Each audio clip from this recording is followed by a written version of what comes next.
जय गुरुदेव। जय गुरुदेव। शब्द रूप में विराजमान परम पूज्य स्वामी जी महाराज के चरणों में तथा पूज्य हुजूर महाराज जी के चरणों में कोटि कोटि नमन प्रणाम करते हुए तथा सभी सत्संगी प्रेमी भाई बहनों को सादर जय गुरुदेव। जय गुरुदेव।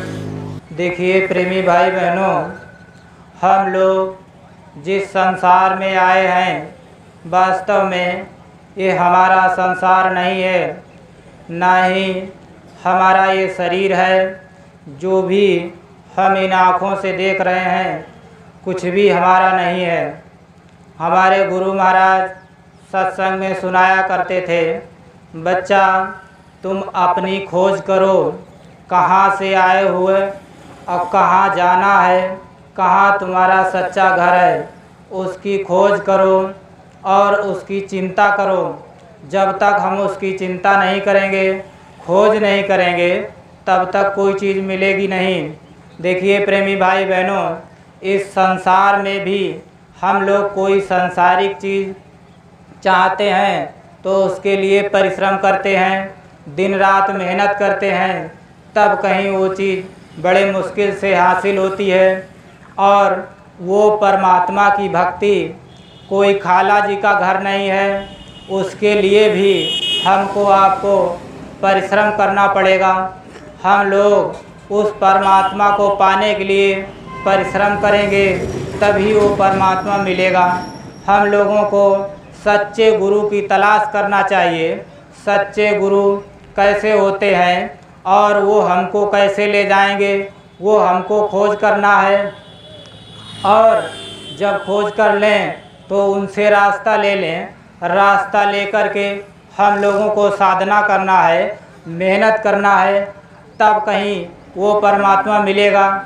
ऐसे नहीं मिलता परमात्मा। हमारे गुरु महाराज कहा करते थे, बच्चा तुम लोगों को चलते फिरते गुरु मिल गए और हमसे पूछो कैसे गुरु की खोज होती है और कैसे वो परमात्मा मिलता है।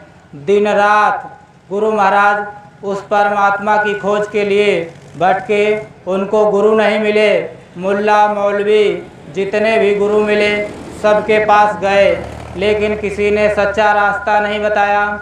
एक बार एक मुल्ला जी के पास गए और उन्होंने कहा हम तुमको उस परमात्मा से मिला देंगे। तो एक साल उनके पास सेवा किए, जो भी बताए। बकरीद का समय आया तो बकरा काटने के लिए बलि ले आए। तो गुरु महाराज ने कहा तेरे दिल में रहम नहीं तो रहमान से क्या मिलाएगा। कहने का मतलब हमारे गुरु महाराज कहा करते थे, जब तक तुम्हारे हृदय में किसी के लिए दया नहीं होगी, जब तक तुम्हारे अंदर नम्रता नहीं आएगी, दीन नहीं बनोगे, तब तक वो दयाल नहीं मिलता है। फिर गुरु महाराज कहते थे, फिर मैंने और बहुत खोज की, तब कहीं गुरु महाराज दादा गुरु लास्ट में मिले और उन्होंने साधना की। साधना ऐसे नहीं की, उन्होंने दिन रात 20-20 घंटे 22-22 घंटे परिश्रम किया और दिन रात भजन की लगन लगाए रहते थे। गुरु महाराज कहा करते थे, बच्चा तुम लोग आधा घंटा 10 मिनट भजन में नहीं बैठते हो और हमारे पास शिकायत करने लगते हो, अरे परमात्मा के दर्शन नहीं हो रहे, वो परमात्मा नहीं दिखाई दे रहा। गुरु महाराज कहा करते थे, एक प्रेमी ने हमारे पास पत्र लिखा, कहा हमको कुछ दिखाई सुनाई नहीं पड़ता। जब आपने हमको नामदान दिया था तो मैंने 10-15 मिनट भजन करते थे तो अंदर में गुनगुनाहट की आवाज़ आती थी, थोड़ी सी लगता था कुछ आवाज़ आ रही है। वो आवाज़ हमारे अंदर बढ़ी नहीं, लेकिन हमने साधन भजन करना छोड़ दिया। और गुरु महाराज कोई ऐसी दया कर दीजिए जो वो आकाशवाणी डायरेक्ट हो जाए, हमारी सूरत सिमट जाए। तो स्वामी जी महाराज ने कहा, बच्चा तुम लोग महात्माओं को परेशान करते हो अगर नित्य तुम लोग जे जितना बताया गया उतना करते रहोगे तो एक दिन वो परमात्मा मिल जाएगा।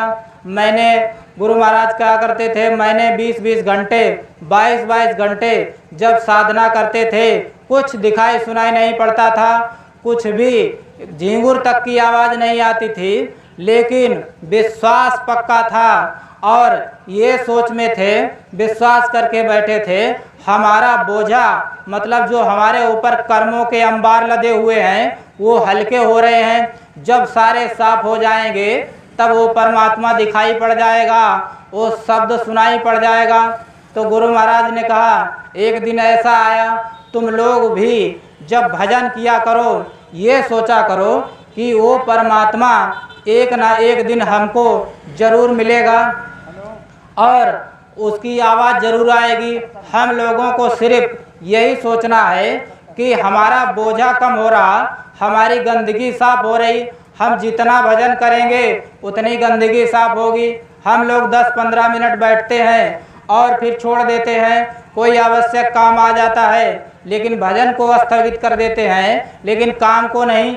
हम लोगों ने संसार के काम को महत्व दिया है, हालांकि ये हमारे साथ नहीं जाएगा और ये यहीं छूट जाएगा, और जो भजन है वो हमारे साथ जाएगा, वही हमारे मरने के बाद काम आएगा।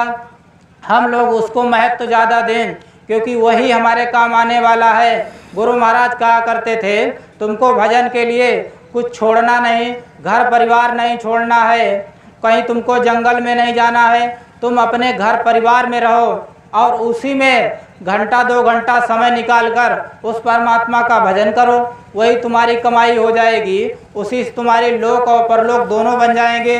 देखिए प्रेमी भाई बहनों, गुरु महाराज कहा करते थे, एक भल्ला साहब की कहानी गुरु महाराज ने सुनाई। भल्ला साहब एक बहुत बड़े सेठ जागीर थे, उनके पास एक नौकर था, वो सतगुरु का भक्त था। वो भल्ला साहब से कहा भाई हमारे गुरु महाराज फलानी जगह हैं, आप चलिए दर्शन कर लीजिए।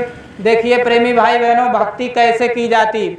गुरु महाराज ने कहा, वो बार बार कहता था तो भल्ला साहब मना नहीं करते थे, ठीक है हमारे पास जब समय होगा तब हम चलेंगे। तो ऐसे ही टालते गए 10-12 बार कहा, तो कहीं नज़दीक में आए थे तो कहीं अब चलिए, नज़दीक में आए कहीं आज हमारे पास समय नहीं, अब की बार चलेंगे। तो फिर गए एक बार, तो वहाँ सत्संग सतगुरु का हो रहा, तो वहाँ सत्संग सुनते सुनते रोने लगे। अब रोने लगे तो गुरु महाराज का सत्संग सुने तो गुरु महाराज ने कहा, बच्चा जो तुम सेवा करते हो, संगत की सेवा कर दोगे, ये तुम्हारे परमात्मा में काम आ जाएगी। तो उनके पास पैसा बहुत था, तो वो जहाँ भी संगत में जो भी ज़रूरत पड़ता था तो सब आटा दाल पानी सब व्यवस्था कर देते थे, और जहाँ भी ऐसे व्यवस्था करते थे। धीरे धीरे एक दिन ऐसा आ गया, उनके पास सब धन समाप्त हो गया, एकदम घर भी ख़त्म हो गया। अब छोटी सी झोपड़ी में बैठकर भजन कर रहे, अब भजन कर रहे और खाने के लिए उनके पास मतलब खाना तक नहीं बचा। तब उन्होंने सोचा किसी घर से मांग लेता हूँ, तो मांग के खाना खा लेते थे और भजन करते थे। देखिए प्रेमी भाई बहनों, ऐसा गुरु से प्रेम, इतना दृढ़ विश्वास, हम लोगों का कैसा विश्वास है। आज हम लोग पूज्य महाराज जी के पास जाएंगे, नामदान लेके आएंगे, तुरंत वहाँ पहले कहेंगे जा करके हमारी ये इच्छा पूरी हो जाए, कोई कहेगा हमारी लड़की की शादी हो जाए, कोई कहेगा हमारे लड़के की नौकरी लग जाए। देखिए प्रेमी भाई बहनों, एक बार यही खितौरा आश्रम पर पूज्य महाराज जी आए, हमारे ज़िले हरदोई की एक माता जी आई, तो महाराज जी के पास गए अपना लड़का मांगने के लिए, एक लड़का हो जाए, 10 साल शादी को हो गया है। तो देखिए प्रेमी भाई बहनों, अगर आप लोग भी कभी पूज्य महाराज जी से कोई बात करते हैं तो अगर वो बोले ना, तो इसका मतलब ये नहीं है वो आपकी बात सुने नहीं। महात्मा सब सुनते हैं, आप कितना धीरे बोले, आप मन में बोले, उनके पास पहुंच जाती बात है। लेकिन हम लोग क्या सोचते हैं, महाराज जी ने जवाब नहीं दिया तो इसका मतलब वो सुन ही नहीं पाए हैं।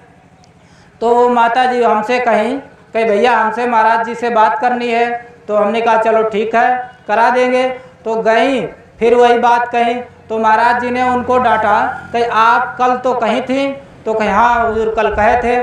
तो कहीं फिर क्या बार बार कहने का मतलब है हम लोग इतने अज्ञानी जीव हैं, मतलब महापुरुषों को समझ ही नहीं पाते हैं। जब महात्मा से कहे तो मतलब वो चुप रहें, तो उनकी मौज में रहो, उनकी रजा में रहो। तो हम लोगों को जो भी उनसे पूछना है, उनसे मांगना है, अपने मन में मांग लिया करें। और पहली बात तो ये है, हम लोगों को कुछ मांगना ही नहीं चाहिए। हम लोगों को ये मांगना चाहिए, हे गुरु महाराज, हे पूज्य महाराज जी, हमारी जीवात्मा कैसे भी जगा दीजिए और हमको अपने भजन और भक्ति में लगा दीजिए। ये हमको मांगना चाहिए, क्योंकि बाकी तो सब यहीं छूट जाना है और तो कुछ साथ में जाना नहीं। यही हम लोगों को मांगना चाहिए। तो गुरु महाराज के, भल्ला साहब के गुरु महाराज के पास खबर गई, तो कहीं वो भल्ला कहाँ है, दिखाई नहीं पड़ा, बहुत दिन हो गया। तो लोगों ने बताया कि फलाने गांव में है। तो गुरु महाराज उससे मिले, उसको बुलवाया। तो कहीं भल्ला क्या करते हो? कहीं भीख मांग लेता हूँ और खा लेता हूँ, भजन करता हूँ। तो गुरु महाराज बोले कि तुम ये गलत काम करते हो, कि तुम हमारे आश्रम में चले आओ और यहाँ भजन करो, भक्ति करो, आराम से रहो। तो आश्रम में आ गए, अब भजन करने लगे, भक्ति करने लगे। तो एक दिन झाड़ू लगा रहे थे, तो फिर पूछा वो भल्ला कहाँ है? तो कहा देखिए इतने बड़े जमीन जागीर सब खत्म करके और झाड़ू लगा रहे। उनके मन में रत्ती भर कोई शंका नहीं, कोई संदेह नहीं और कोई ग्लानि नहीं। हम लोगों की अगर छोटी से घर में कोई हानि हो जाती है तो हम लोग गुरु महाराज के ऊपर दोष मढ़ देते हैं। हम भाई मथुरा गए थे, हमारी लड़की की शादी रुक गई, हमारा लड़के की नौकरी नहीं लगी है, हम लोग शंका में पड़ जाए। ऐसे नहीं वो परमात्मा मिल जाएगा और ना ही ऐसे जीवात्मा का कल्याण हो जाएगा। कुछ नहीं होने वाला। जब तक तुम्हारा अंदर दृढ़ विश्वास नहीं होगा और भक्त के महापुरुष को पहचानोगे नहीं, तब तक कुछ नहीं होगे। कहा भी गया है, भक्त गुरु मान तेरे भले की कहूँ, छोड़ पुरानी टेक तेरे भले की कहूँ। ये गुरु महाराज कहा करते थे, जो समय के महापुरुष होते हैं उनको पहचानो। इस समय में काली दाढ़ी करके गुरु महाराज आए हैं, उनको पहचानो। अगर जिसके अंदर मन में शंका है तो समझ लीजिए वो धोखा खा रहा है। सब कुछ चाबी उन्हीं के पास रहती है। आप लोग देखते होंगे, आपके गांव में कोई प्रधानी इलेक्शन हुआ, दूसरा प्रधान बन गया, तो सारी गांव की व्यवस्था, रोड बनवाना, जो भी ग्राम समाज का काम होगा, नए प्रधान के पास आ जाएगा और पुराना प्रधान खारिज होगा। तो ऐसे ही वो उस दौलत के, उस परमार्थ के प्रधान है और उनकी जो चाबी है समय के महापुरुष पूज्य महाराज जी के पास है। जो भी काम होगा उन्हीं से होगा। अगर कोई टेक लगाए बैठा है, भाई हम पूज्य महाराज जी को नहीं मानेंगे, फिर भी हमारा काम हो जाएगा।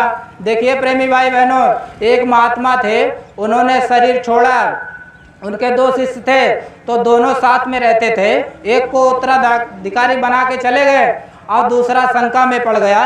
जब उसके अंदर शंका हो गई ये तो भाई फलाने हैं, तो उनकी कमाई रुक गई।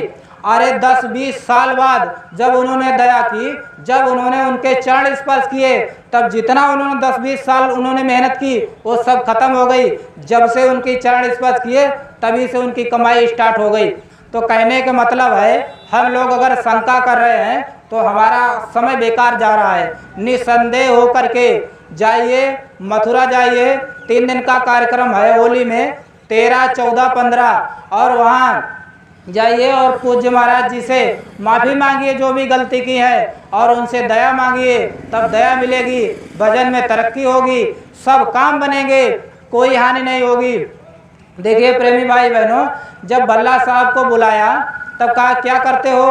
कहीं यही सेवा करते हैं और भंडारे में भोजन कर लेते हैं। तो कहीं यही तुम गलत काम कर रहे हो।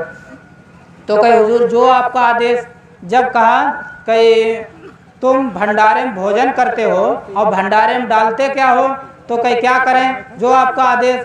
तो कहीं गुरु महाराज ने कहा एक गट्ठा लकड़ी काट के भंडारे में डाला करो, तब भोजन किया करो और बाकी सेवा किया करो और भजन किया करो। तो कहीं ठीक जंगल में जाते थे, एक गट्ठा लकड़ी काट के भंडारे में डालते थे, फिर अन्य सेवाएं करते थे, जो भी आदेश मालिक का हो जाता था। ऐसे ही काफ़ी दिन करते रहे। तो एक दिन फिर भंडारे के सामने झाड़ू लगा रहे, तो कहीं भल्ला क्या करते हो? तो कहे ये भंडारे में एक गट्ठा लकड़ी काट के डाल देते हैं और जो भी आपका हुक्म होता वो सेवा करते हैं, भजन करते हैं कि यही गलत काम करते हो। अरे तू बल्ला, तू तो वो बल्ला था जिसने संगत की सेवा किया करता था। तू तो आज अपने पेट के बस पेट का भर रहा और संगत की कोई सेवा नहीं, कि जो हुक्म आदेश। देखिए प्रेमी भाई बहनों, जिसको कुछ देते हैं महापुरुष तो उसको डांटते हैं। घर में भी आप देखते होंगे, एक बाप के अगर 4 लड़के हैं तो जो सबसे अच्छा बच्चा होता है, अगर वो बच्चा एक गलती कर देता है तो उसकी मार पड़ती है, और जो बच्चा बार बार गलती करता है तो उसको माँ बाप छोड़ देते हैं, क्योंकि वो जानते हैं ये हमारी बात नहीं मानने वाला और ना ही ये कुछ बनने वाला। ये बात मान रहा, अगर ये गलती नहीं करेगा आगे चलकर ये कुछ काम करेगा। ऐसे महापुरुष होते हैं, ऐसे सद्गुरु होते हैं। हम उनके सभी बच्चे हैं। जो उनकी आदेश पे चलने लगता है तो उसी को ताड़ने लगते हैं, उसी को अपना आदेश देते हैं। वो जानते हैं बच्चा हमारा अब आदेश मानेगा। तब उन्होंने कहा, बल्ला साहब ने कहा, जो हुजूर आपका आदेश क्या करें? तो उन्होंने कहा, अब तो 2 गट्ठा लकड़ी काट के लाया करो, एक गट्ठर बाजार में बेच करके और पैसा जमा किया करो संगत की सेवा, और एक गट्ठर लकड़ी काट के भंडारण डाला करो, तब तुम्हारी संगत की सेवा होगी और सेवा भी होगी। तब ऐसे सेवा करने लगे। काफ़ी दिन बीत गया। एक दिन गुरु महाराज ने ऐसी सेवा में फंसा दिया, मतलब सेवा दे दी तो शाम हो गई, लकड़ी काटने का टाइम ही नहीं दिया। देखिए कैसे परीक्षा लेते हैं। हम लोगों की छोटी छोटी परीक्षाएं होती हैं, अब तो आजकल परीक्षा ही नहीं गुरु महाराज लेते हैं। गुरु महाराज कहा करते थे, तुम लोग हमको बराबर आजमाते रहते हो, रोज हमारी परीक्षा लेते हो, अगर हमने तुम्हारी एक दिन परीक्षा ले ली तुम सब भाग जाओगे। हम लोग कोई भी छोटी सी जय गुरु महाराज ये परेशानी हो जाए, छोटी बात हमारे लड़के की नौकरी लग जाए, हमारे लड़के परीक्षा में पास हो जाए, छोटी छोटी बातें हम गुरु महाराज से मांगते रहते। ये छोटी छोटी चीज कर गुरु महाराज को मांगकर अपमान मत किया करो। ये सब प्रारब्ध पर छोड़ दो, जो तुम्हारे प्रारब्ध में लिखा है वो तुमको मिलेगा। हमारे गुरु महाराज कहा करते थे, जो तुम्हारे प्रारब्ध में लिखा, एक आप जंगल में चले जाइए जहाँ कुछ नहीं है, बिल्कुल वीरान है, वहाँ बैठकर तुम भजन करो और अपने प्रारब्ध पर भरोसा रखो। जो तुम्हारे प्रारब्ध में है वहीं चलकर पहुँच जाएगा।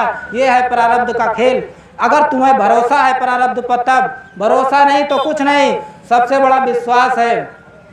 तब बल्ला साहब सेवा करते करते शाम हो गई, सूरज डूबने आया तो गुरु महाराज ने आदेश दिया, ये बल्ला तेरी लकड़ी कहाँ है? तो भागते भागते जंगल में गए और 2 गट्ठा लकड़ी काटी। रात के 10 बज गए। इतना थकान हो गई थी, लेकिन मन में उनके शंका नहीं आई। हम लोगों को खितौरा आश्रम पे जाएं, और पहले बात तो हम लोग जाते हैं आश्रम में, पुड़िया मुंह में भर लेते हैं, कोई सिगरेट पी रहा, कोई बीड़ी पी रहा। अरे हम लोग सत्संगी हैं, 20-20 साल नामदान लिए हो गए, 50-50 साल नामदान लिए हो गए, छोटी छोटी चीज़ें हम लोग नहीं छोड़ पाए, तो हम लोग किस काम की भक्ति करेंगे? क्या हम गुरु की भक्ति मानेंगे? हमारे गुरु महाराज बड़ी मन से कहा करते थे, बच्चा ये कोई ऐसा नशा मत करना जो तुम्हारी बुद्धि पागल हो जाए, माँ बहनों की पहचान खत्म हो जाए, और बीड़ी पुड़िया सिगरेट जो तुम लोग नशा करते हो ये धीरे धीरे कर छोड़ दो। खाने के लिए नहीं कहते। कोई प्रेमी अगर कहता है अरे गुरु महाराज ये मना नहीं किए, ये गलत है। हमने खुद गुरु महाराज का सत्संग सुना। गुरु महाराज ने कहा बच्चा इसे धीरे धीरे कर छोड़ दो, और जो नहीं खाते पीते हैं वो कभी ना खाए पिए। ये गुरु महाराज के शब्द थे। हम लोगों का मन जो है वो काल है, वही हमको गलत काम करवाता। हम लोगों के अंदर जो मन है वही हमको इधर उधर फिसलाता रहता। हम लोग अगर मन कहे करो मत कोई, गुरु कहे करो तुम सोई, अगर हम मन के कहे चलते रहेंगे तो कभी भक्ति नहीं कर पाएंगे। गुरु की बात को पकड़ो, गुरु के वचन को पकड़ो। अगर गुरु के वचन को पकड़ लेंगे, पूज्य महाराज जी के वचनों को पकड़ लेंगे, तो हमारी डोरी पकड़े रहेंगे वो जीवात्मा की, तो हम लोग निकल जाएंगे। देखिए प्रेमी भाई बहनों, जब बल्ला साहब वहाँ लकड़ी काटे, रात के 10 बज गए, इतनी थकान लगी हुई थी, वो 2 गट्ठा लकड़ी काट के ले आ रहे। दिशा भ्रम हो गया उनको। जिस रास्ते पर जाना था वो रास्ता ही छूट गया, दूसरे रास्ते पर चल दिए। चलते चलते गलत रास्ता था, उस रास्ते में एक गड्ढा था, काफ़ी ऊंचा गड्ढा था, हाथ उठाए मिलता नहीं। लेकिन उससे निकल नहीं पाए, बहुत कोशिश किए। तब तक वहाँ गुरु ने आवाज़ लगाई, कहा वो बल्ला कहाँ है? अरे बहुत देर से दिखाई नहीं दे रहा। तो लोगों ने बताया लकड़ी काटने गया है। अरे कहीं जल्दी ढूंढो, हमको उसके बिना चैन नहीं है। तो सब लोगों को लेकर गए जंगल में, ढूंढने लगे। ढूंढते ढूंढते बल्ला बल्ला सब लोग चिल्ला रहे। तो किधर से आवाज़ आई, इधर हूँ मैं। तो 2-4 सत्संगी लोग गए उनके पास और कहा भाई निकल आओ। तो उन्होंने कहा पहले संगत की लकड़ी निकलेगी, उसके बाद बल्ला निकलेगा। देखिए गुरु की सेवा का इतना प्रेम, और हम लोग अपने अंदर को जांचें कितना हम लोगों को प्रेम है, गुरु से कितना प्रेम करते हैं और कितना सेवा प्रेम करते। अभी हम लोग जाएं, अगर थोड़ा अच्छे घर से हैं, वहाँ खितौरा आश्रम पर जाएं, कोई कह दे भाई ये घास छील दो, कोई कह दे ये झाड़ू लगा दो, तो हम लोग मन में सोचते हैं भाई हम लोग इतने बड़े पैसे वाले हैं, हम कार से चलकर आए हैं और हमको ये लड़का बता रहा, कल का लड़का बता रहा झाड़ू लगा दो। तो हम लोग शंका कर लेते, इसीलिए हम लोगों को कुछ नहीं मिलता है। अगर शंका कर ली तो कुछ नहीं मिलने वाला। तो बल्ला साहब से कहा भाई निकल आओ, अरे लकड़ी को फेंक दो। तो उन्होंने कहा नहीं, हमारे पहले गुरु की सेवा निकलेगी, उसके बाद बल्ला निकलेगा। तो गुरु महाराज को बुलाया कि बल्ला निकल ही नहीं रहा। तो गुरु महाराज आए। अरे गुरु महाराज ने कहा अरे बच्चा फेंक दो लकड़ी, तुम आ जाओ। तो उन्होंने कहा नहीं, पहले लकड़ी निकलेगी, इस संगत की सेवा में लगेगी, एक गट्ठर भंडारे में जाएगा, फिर बल्ला निकलेगा। तो उन्होंने कहा अच्छा ठीक है, पहले लकड़ी निकाल देते हैं। लकड़ी निकाली, फिर बल्ला निकले। उनको इतना मतलब इतनी बड़ी परीक्षा ली, उनको जरा भी संदेह नहीं था, और उनके गुरु ने हृदय से लगा लिया और बल्ला रोने लगे। गुरु कहने लगे आज बल्ला मैं तेरी सेवा से इतना प्रसन्न हूँ, जो तुम मांगोगे वो मांग लूँगा, वो दे दूँगा। तो बल्ला ने कहा मुझे तो मांगने वाला ही मिल गया, मुझे कुछ चाहिए नहीं है। तो उन्होंने कहा नहीं, हम तुमको देंगे ज़रूर, कुछ तुम मांगो ज़रूर। तो बल्ला साहब ने कहा हमको तो कुछ चाहिए नहीं है, और हमको तो सब कुछ मिल गया, हमारा मन संतुष्ट है। अगर आपको देना ही है तो कलयुग में इतनी कठिन परीक्षा मत लेना। अगर परीक्षा आप इतनी कठिन लेंगे तो कलयुग में कोई भक्त नहीं बैठ पाएगा। अरे बल्ला साहब की देन है जो आज आप लोग सत्संग सुन रहे, हम लोग सत्संग सुना रहे, ये बल्ला साहब की उनका समझ लीजिए वरदान है, और उन्हीं की मेहनत का, उन्हीं का फल है जो हम लोग आज संगत में लगे। नहीं तो हम लोग उनके दर्शन के काबिल नहीं, चरणों के काबिल नहीं। और हम लोगों को गुरु महाराज ने खुद पकड़ा और अपने चरणों में लगाया। इसके लिए हम उस परमात्मा का लाख लाख शुक्र करें। हे गुरु महाराज, तुम्हारा लाख लाख शुक्र जो आपने हमको अपने चरणों में लगाया और सेवा का मौका दिया। देखिए प्रेमी भाई बहनों, हम इन्हीं शब्दों के साथ अपनी वाणी को विराम देंगे, और जो भी हमारे कहने सुनने में गलत निकल गया हो या किसी को चुभ गया हो तो हमको क्षमा करना। हम तो छोटे हैं, आप सबसे छोटे बच्चे हैं, हमको माफ़ कर दीजिए जो भी गलती निकल गई हो। जय गुरुदेव।